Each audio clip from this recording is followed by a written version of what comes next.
All right, it's top of the hour.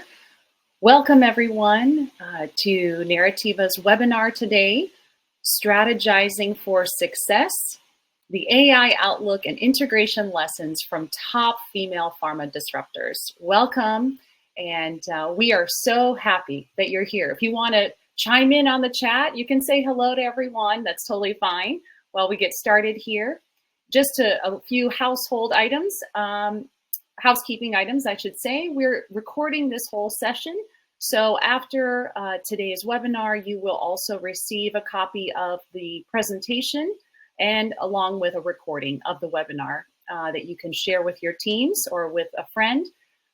Today, I'm really excited to have some wonderful guests with me who from all over the world who have had really just a great impact so far in their lives in pharma specifically, but also with tech. And I'm excited for the discussion that we're going to have today about how we can not only learn from the past of great technology, but how can we implement it and make things even better. So without further ado, I'm going to, I'm just going to share this screen and we're going to do some quick little intros. First of all, I'm Jennifer Bittinger. I'll just share really quick. I'm the president of Narrativa, and we are a generative AI company, and I'm based in Southern California. So I'm really happy to be here and your host today. My first guest I'm going to introduce, who will give a quick intro, is Dr. Andrée Bates. So go ahead, Dr. Andrée.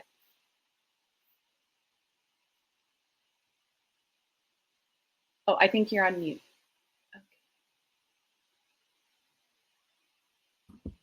I forgot I was on mute. Thank you so much for that intro. I'm Andrée Bates. I'm the founder and CEO of Eularis, and we are a firm that really has focused on tackling pharma industry challenges with artificial intelligence since 2003. So this year will be our 21st year. We work with biopharma companies and life science agencies on where they can leverage AI most effectively to either have better efficiency or revenue growth. And that can be throughout the value chain. So we really look at where is the most impact for the company, and then what data do you need and how are you going to do it? On top of that, I lecture in various university MBA programs in AI and innovation. I'm a part-time assessor for Innovate UK, which is the UK's government funding agency for innovation. And of course, my area is AI. And I also host a podcast on AI for pharma growth that explores what AI is relevant to pharma. Wonderful. Thank you. Thank you, Andrea. All right, up next we have Angie Maurer. Go ahead, Angie. Thanks, Jennifer. Hi, everyone. I'm Angie Maurer, VP Product at Faro Health. Excited to be here today. Just to give a brief background of myself, I'm actually a critical care nurse by training, education. I've been in the clinical research industry for about 23 years with experience in pharma, biotech, medical device, and diagnostic spaces. Prior to Faro Health, I actually had my own consulting business for about 16 years, and my experience really spans from small startups to large companies with experience in areas such as quality risk management, software product management, GCP compliance, process development improvement, as well as management oversight of various drug and device development programs and clinical trial management and clinical QA, clinical audits and such. So I'm very excited to be here. Thank you. Great. Thank you, Angie. And last but not least, Kimberly. Go ahead, Kimberly Pospahala. Thanks, Jennifer. Hi, everyone. I'm Kimberly Pospahala, the Vice President of Commercial here at Faro Health. Just a quick blurb of what we do here at Faro Health is we help pharma and biotech companies with their digital SOA to really see the impact of their decisions early on in that design piece of the protocol. By way of background, I, as well as Angie, am a nurse by trade. I'm actually a trauma nurse by trade, but I've been in the clinical development space now for 20 plus years. And what I've been doing since my time in industry is really helping pharma companies with risk reduction strategies for their clinical trials, all spanning various aspects of big data, utilizing technology, AI, ML, as well as analytics. So thanks for having me. That's great. Thank you so much, ladies. Well, I'm honored just to be here today with these powerhouses. These women are, as you heard from their background, they're not just women who've done great things in the past, but again, they're really, I would say, forging some new paths in our industry that I think are going to have a lasting impact in great, great ways. So first of all, I think one of the biggest things that we talk about, and this is going to open the session here for some great answers from our panelists, is that the new tech industry trends that we're seeing within pharma is that on average, at least 67% of pharma companies plan to increase their IT and AI investments over the next 12 months for this year, currently for 2024. And on top of that, we're seeing that at least 68% of pharma companies have reported challenges in recruiting and hiring talent and skilled, or people who are really skilled in cloud and AI technologies.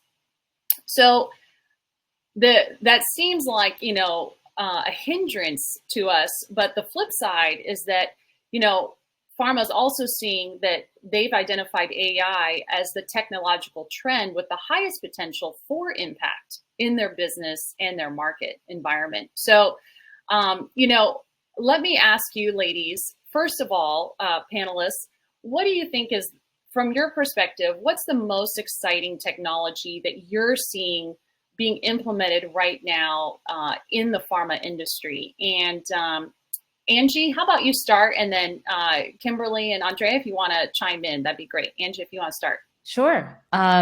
So just kind of talk at the higher level, right? What really excites me in general around technologies that we're seeing today and coming is that they improve, the improvement of quality and speed of clinical trials to get treatments to patients faster. That's the end goal, right?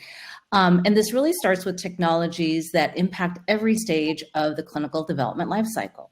So starting from the very beginning stage with study design, concepts, all the way through to the CSR, the clinical study report. So for example, technologies that use real-world data to provide insights into study designs that helps teams in real time truly understand, what are those risks early on and make important decisions about their study design before it's even finalized. And this can really decrease challenges with things such as enrollment, protocol deviations, protocol amendments, which all impact that quality and speed of a clinical trial.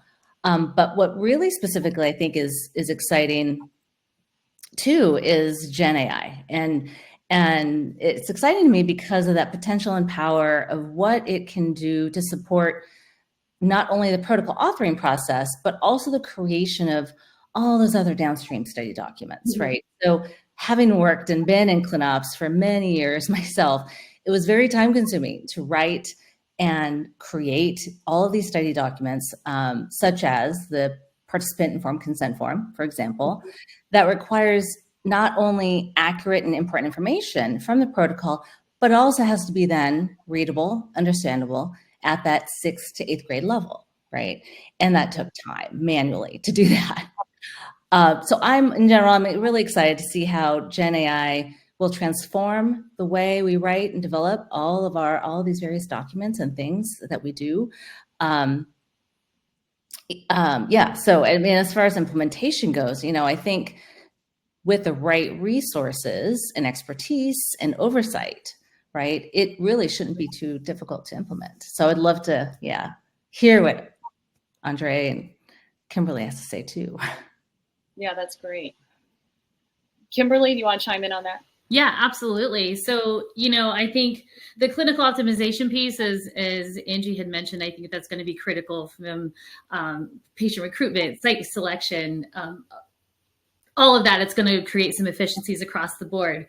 Repurposing, drug repurposing with AI, I have to say I'm a little excited about as well. I think getting some of those, medications, what if we already approve, and how can we pivot and make newer therapeutic modalities available to patients without that long-term line. But all of that is so exciting. I'm just excited about that industry is saying, hey, let's do this right now. I think from the implementation standpoint, I think successful adoption is going to, it's going to vary, depending upon the specific challenges in each application area. So depending upon which group you're really looking at, but everywhere from regulatory compliance, privacy, validation against industry standards, those are all going to remain critical given the industry that we're in. But I think that companies that navigate these challenges effectively and allow some new approaches to be part of their quote unquote new standard process, I really think can unlock the potential of AI to transform various aspects of R&D. Yeah, that's really great. Really great. Andrée, do you have anything else you want to chime in with? Oh yeah, I could talk about this for a lot. I totally agree with everything that's been said. And just to pick up on what Kimberly was saying about repurposing drugs, we actually have already done that, during COVID. So Deogen in South Korea did that and found that atazanavir was really good for binding on the SARS-CoV-2 protein. And so they put that into clinical trials and it actually was effective. And then another company did the same thing and found baricitinib, and it was also effective. So, we've had good results in repurposing drugs, as well as during COVID finding new drugs so Ictos Biosciences and they've got this Siphonie synthetic chemistry. And so, identifying the molecules and creating the molecules was a big thing that was done during COVID as well. So I think that's really exciting. And also digital twins and synthetic data. In 2022, the FDA changed their regulations, and so now they accept synthetic data. So ultimately what that means is we probably won't need animals in clinical testing anymore. We probably won't need humans in phase 2 testing. We will still need them in phase 3, but we'll probably have more synthetic data control arms as we move forward. And then, of course, there's so many other areas that are amazing. Like we've now got this bio-hybrid computing platforms where there's a company in Australia that actually were growing brain cells on computer chips and teaching those brain cells to do things. And so it was amazing, like a little suitcase size where the brain cells were getting oxygen, blood, nutrients, everything was like a body in a box in a weird way, this synthetic body, yeah. And so that company's done amazing stuff. They're just a startup. I think they're 3 years old, but they've done some pretty incredible stuff. And organs on a chip, nanobots and quantum dots for drug delivery is going to be big. Of course, we'll see more with DTX and chip-enabled pills. We had Proteus. They went bankrupt in 2020, but the technology underlying what they were doing was doing some really cool stuff. So I think there's so many exciting things that are coming up now. So it's a good time to really look at this. That's awesome. Isn't it incredible? I think we're really at a new wave of revolutionary growth in this time in our industry. Now, with all those valuable insights that you each gave, how do you see this technology impacting the collaboration among interdisciplinary teams, like including, scientists, data analysts, regulatory teams? How do you see this impacting even, the type of talent we need? How are these jobs going to need to change or to evolve to really truly grasp, understand, and excel with these new technologies? Kimberly, do you want to start with that one? Like just off the cuff, if you have any ideas or any experience with that. Yeah, sure. Collaboration across an organization, it's going to be a critical success factor that I think often comes up short, to be honest.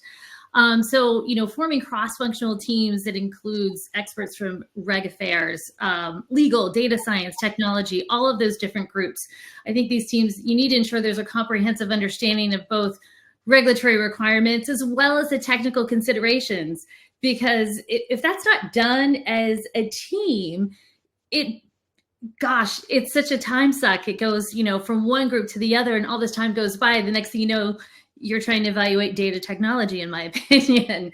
But But I would also recommend not just doing cross collaboration in your organization, but go outside your company lines, participate in industry collaborations, forums, any sort of initiative focused on AI, because really collaborating with your peers, and that's really going to allow to share insights and best practices cross company. And I think that's where we all learn, right? So that would be my biggest recommendation. Wow, I love that. And I will just add my 2 cents and say, the greatest work I've ever done is with other people. When I find that, if I don't have all the skills or all the technology needed to achieve something truly great, then why not find those who are the experts in those other areas, already have worked so hard to get that technology to the level it needs to be, and then combine your efforts. And I think that's the mentality, as always, that we need to have in this industry. If we're really going to change things in a big way, we have to have a great collaborative effort together. So I love that. In these areas, you'll see in these boxes, I think that when it comes to, these are just a few of the areas that now are being highlighted in pharma for quick adoption and implementation, of AI, machine learning, and other technologies like clinical trials, drug discovery, manufacturing. What do you ladies think? Which of these areas do you think are the most ripe for implementation for both maybe AI or any other kinds of tech? Andrée, you want to start with that? And then Angie? I actually think pretty much all of these, because, clinical trials is already, and we've got 2 experts here on the panel, is already really highly integrated with AI. So it's already, got quite a long start. And in fact, what all of you do actually is involved in that space. And so you can see that there's a lot going on there. Drug discovery, we've seen a lot of the, drug repurposing, finding new molecules, even fixing molecules. There's a few companies I know that are working with, like, for example, AstraZeneca has got a molecule that they're looking at the moment that has very high efficacy, but it doesn't have great tolerability. So they're using AI to actually reshape the molecule to retain the efficacy and get rid of the tolerability issues. Patient recruitment, again, we've done a lot of projects in that space for rare disease, finding the patients for rare disease with AI. Diagnosing, again, AI has been found to be much more accurate and faster than physicians, because you can put in so much data. The doctor's only got their lifetime of data to work with, whereas the AI's got everyone's. And manufacturing, there's so many different, even now we've got 3D printing, so we can really get really personalized manufacturing.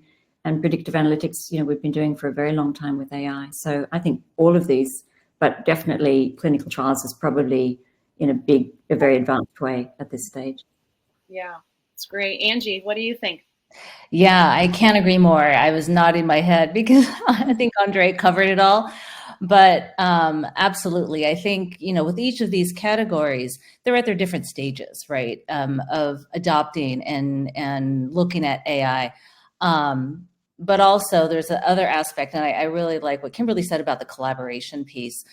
Cross collaboration, I think, is really important across these different groups that do these different things. Especially when it comes to, oversight, governance, right, of how is a company utilizing AI, and how is that, what risks are involved. So there's so much involved, right, with this new technology that's impacting our industry, but helping us in such great ways. So yeah, I think definitely exciting things happening, again, within each group and within each function at different states. But I think it's much more important now that we all collaborate and connect on what everyone's doing, how we're doing it, and what are the risks involved. Yeah, I think that's really great.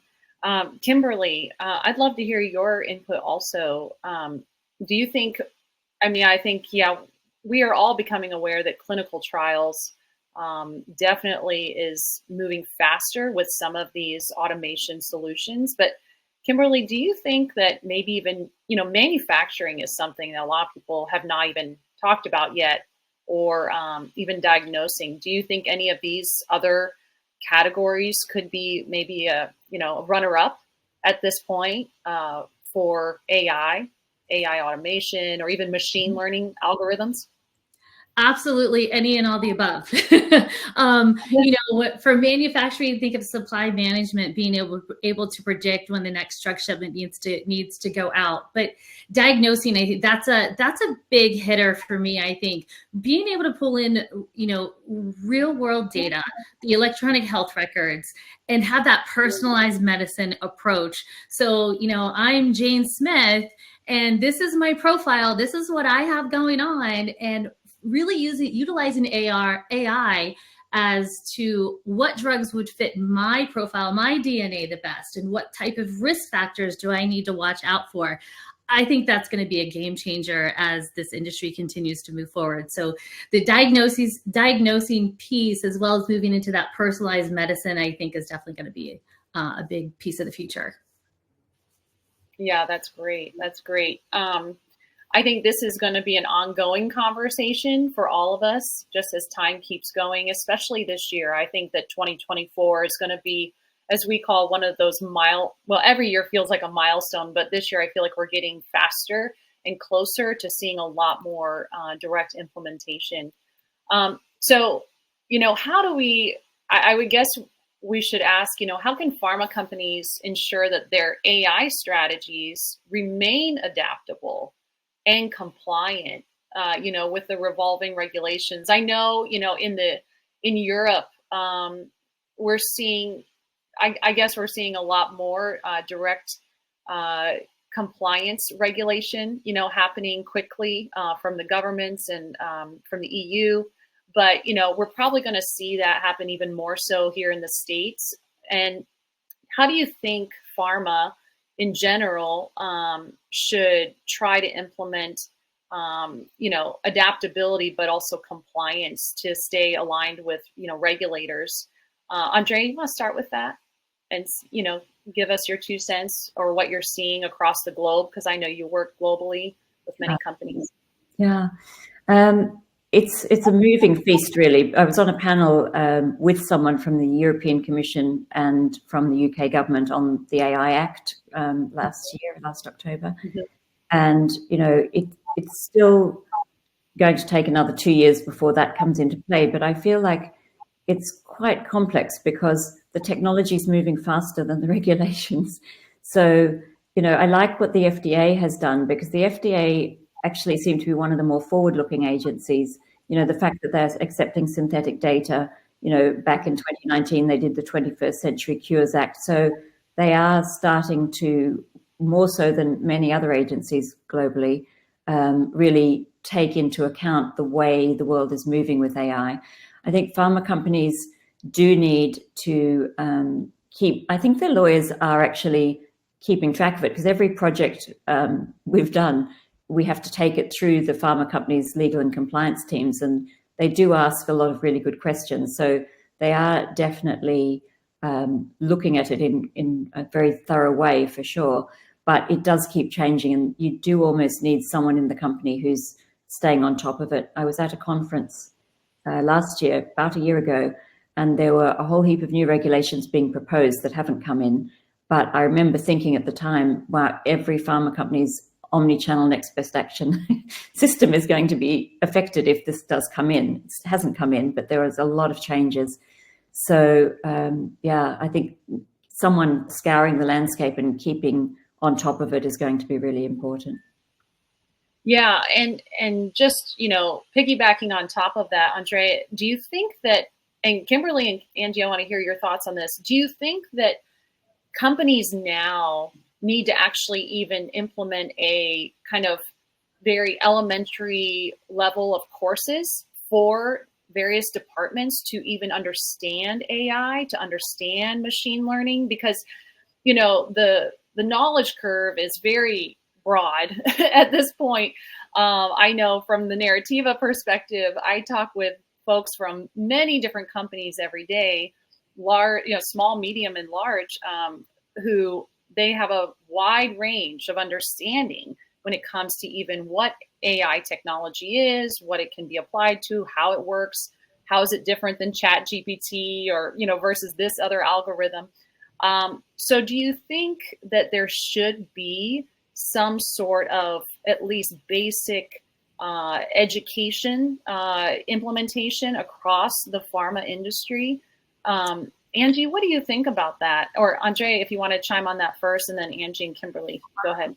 Yeah, obviously I'm a very big proponent of that. I do a lot of that. I'm doing an event for HBA, Healthcare Businesswomen Association in New York in 2 weeks, which is like an overview of AI in pharma and what it is, how to apply it in different parts of the value chain. And I run I'm doing one in March, 2-day intensive training for pharma execs on what is AI, what is Gen AI, how do you plan it, what are the risks, what are the different use cases within different roles in different business units. So I do see a very surface level understanding from a lot of the execs. So, and a lot of the challenge I see within every company is they leave it to the data scientists to come up with what should be done when actually, or the tech department, when actually it's a strategic challenge that they need to have an understanding of what it can do. I lectured on this AI for Boards business school program last year. And so all the people that were attending were directors of companies. And the knowledge about the risks of AI and everything around AI was completely, basically mainstream, but really no understanding of, how it impact them. Yeah.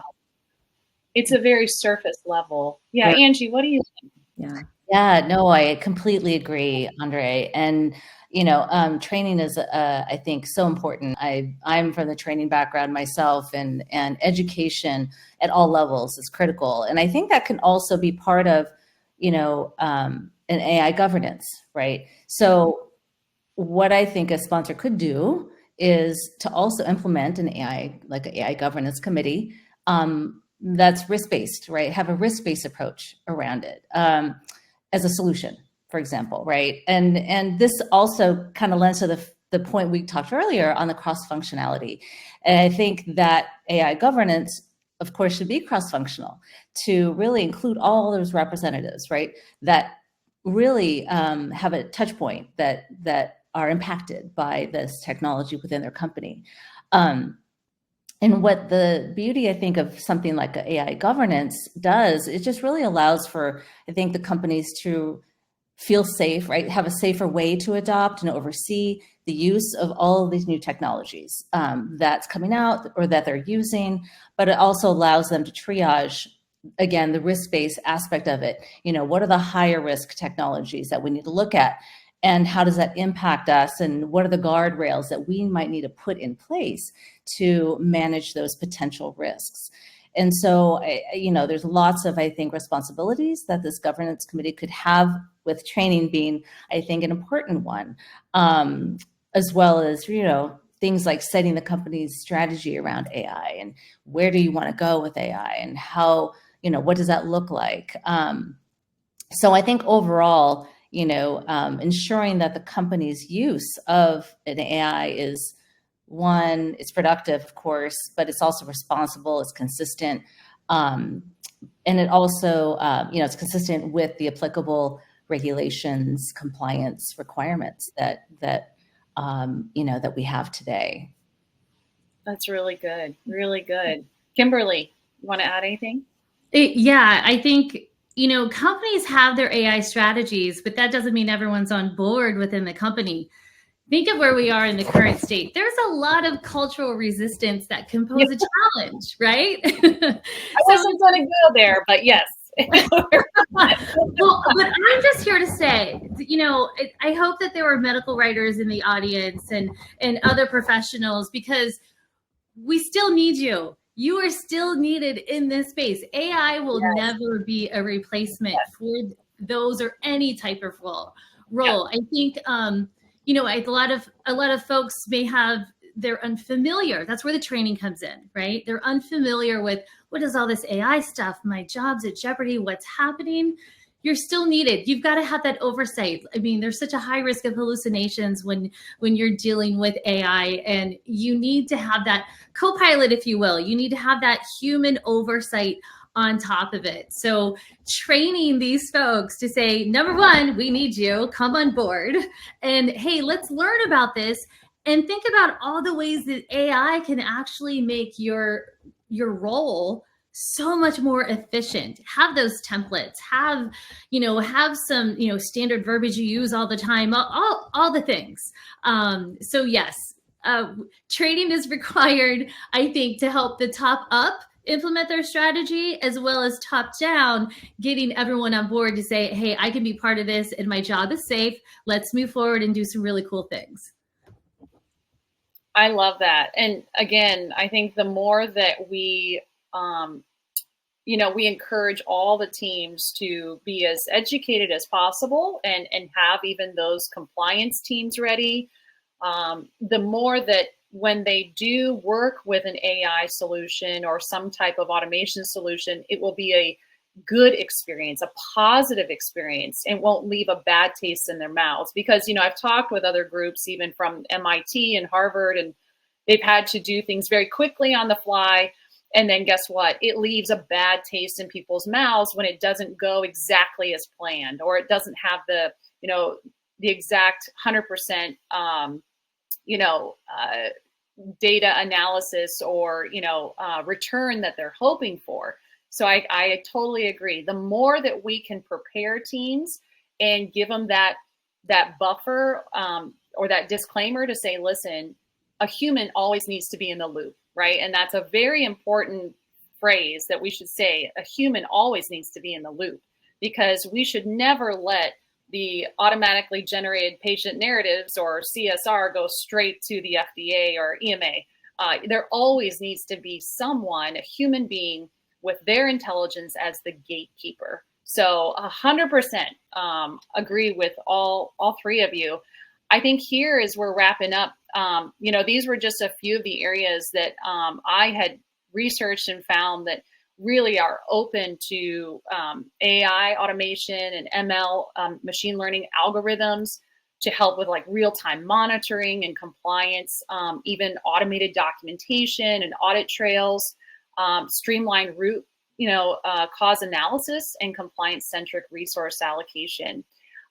So now we're going to go into our Q&A. I know we have quite a few folks, and I want to give everyone time so we can get to their questions, because we have some really good questions that came in. And so first of all, this is going to be fun, and I think you ladies will like to answer this one. Kristen from California, Camarillo, California, she says, I'm a huge fan of AI, inspired by your intelligent group. How can I best inform and prepare my health students in undergraduate education? And secondly, as a health researcher, what should be my first step to integrate AI into clinical trials? So let's start with the first question.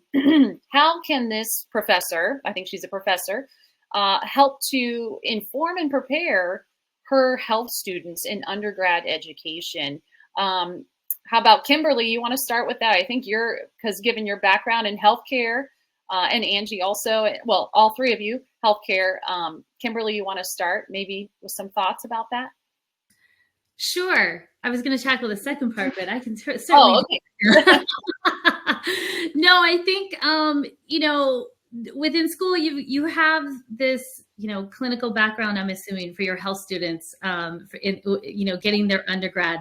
Technology is always going to be present, and it's always going to be ever evolving. Just like science, look at it as if you do the science piece. Science is ever evolving. It's a great marriage between the two, I have to be honest. Mm-hmm. And by keeping straight on the science and what makes sense, and as you come in, there's always a bigger, better, faster way to do things. It's not always easy, right? Mm-hmm. It's not always to kind of dip your toe in the water. And if it's okay, I'll touch on the second part is to, how would you put this in clinical trials? Consider a pilot. A lot of people think that AI or new technology in general is just scary. I remember when we went from paper-based assessments to ECOA. Oh my goodness, that was a paradigm shift if I ever saw one. And look where we all are now, virtual trials, and now we're doing AI, ML, and everything. It's an exciting time. So I would say when looking at things as far as implementation, consider a pilot. It allows you to test, it allows you to validate, it allows you to gain that experience without going in head first. I hope that's helpful. That's fantastic. I always say a pilot is like dating. You get to know each other. So Angie or Andrée, you want to chime in on any of those? Yeah, I just wanted to kind of echo what Kimberly said around the pilot, that aspect, because I think that something that from when I was on the sponsor side, which I was for majority of my career, I always questioned the vendors, whatever technology we would use. You have to question everything they're doing to gain that confidence, to gain that, confidence in the data, right? And understanding how is it being used? How is it, what we're seeing, how does that come to life, right? To really gain that confidence through that. And as far as, the informing, preparing, I think definitely, again, going to the training, giving that kind of more layperson training experience of what is AI and technology in general, and how can we help your students, right, in education understand what that is and what it means, and how it can progress very quickly, and how we just have to, we have to learn how to adapt to that too. So I think, training is a big element again, but also, as Kimberly mentioned, the co-pilot kind of, or pilot option, to really understand, take your baby step in, right, into that testing ground, and ask lots of questions. That's great. Andrée? I think most of it's basically covered, so I agree with my two panelists. But I guess the other thing that they could consider if it's a university is, and I was discussing this with a university in England, of creating like an AI innovation lab for the students to actually, work together and brainstorm what would be useful, pilots to try and, get them hands-on so that they're learning as well. So just another thought. I love that. And, in fact, it's interesting because everyone's so scared that AI or automation will take jobs. But in fact, it's actually going to create other new jobs.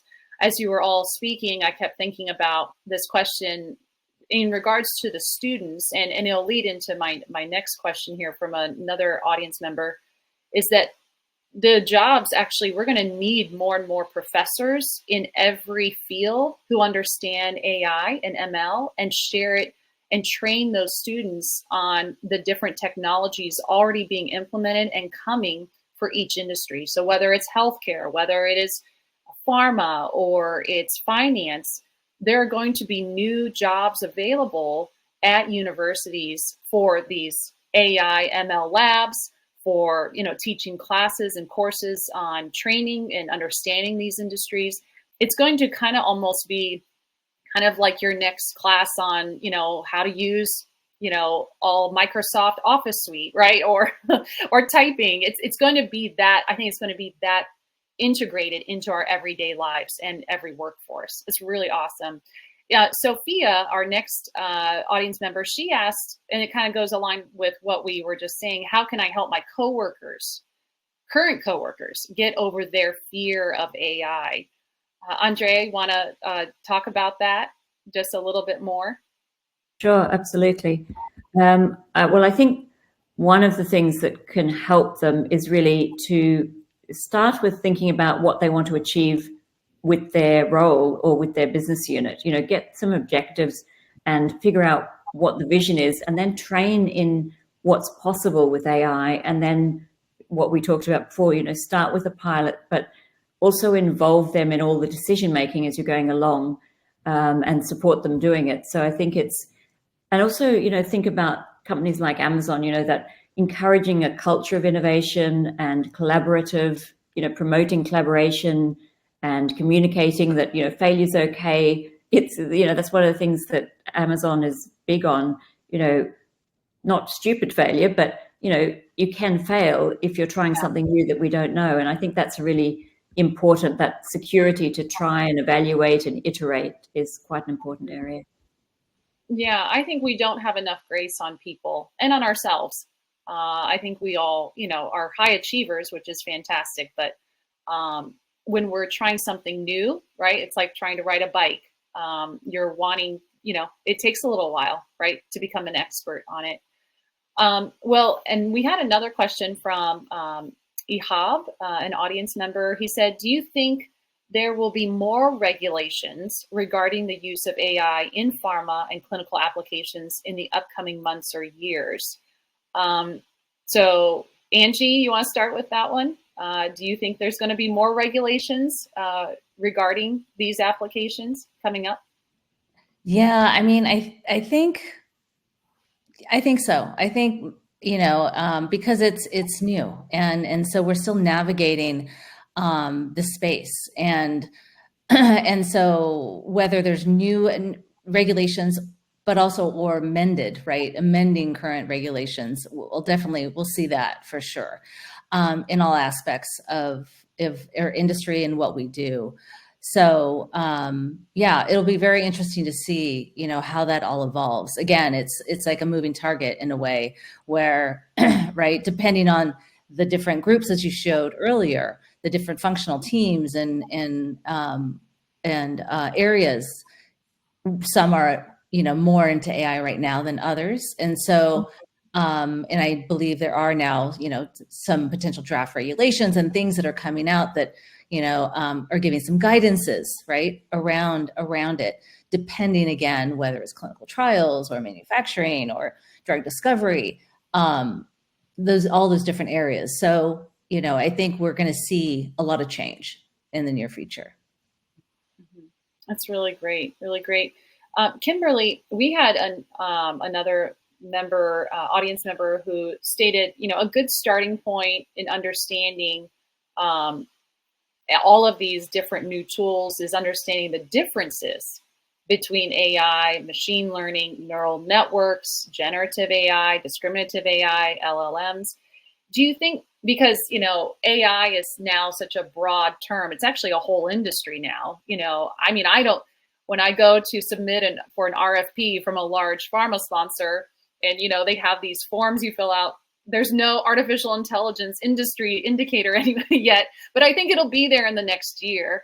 But, do you think that it's important, Kimberly, for the general masses to start understanding, or maybe just the teams, especially innovation team, ClinOps, R&D, do you think they need to start understanding the difference between machine learning, neural networks, Gen AI, discriminative AI, or the large language models? Do you think that's important? Yeah, I think a good base foundation of definitions, if you will, AI 101, what does that mean? That's the broad concept. Machine learning is a subset focus of AI, almost, kind of like a hierarchy, if you will. All of those play a role. I can't tell you how many times I've been at conferences and I've heard folks throw terms around. I'm like, I'm not sure you know what you're saying right there. So I think everyone can benefit from a solid foundation as, hey, this is AI and this is ML and this is the, LLM, and kind of break it down and even in with the visuals. And I think that's going to help people come to that aha moment. And I think it will also help individuals to realize, okay, my job is safe. Again, going back to that, you still need that human aspect. And I think part of that, misconception comes from not understanding the terminology when it comes to AI and all of the other things. Mm-hmm, mm-hmm. Yeah, I think we're going to be evergreen students. I always feel like we will never stop learning. Just when you feel like you've made it, nope, you still need to learn more.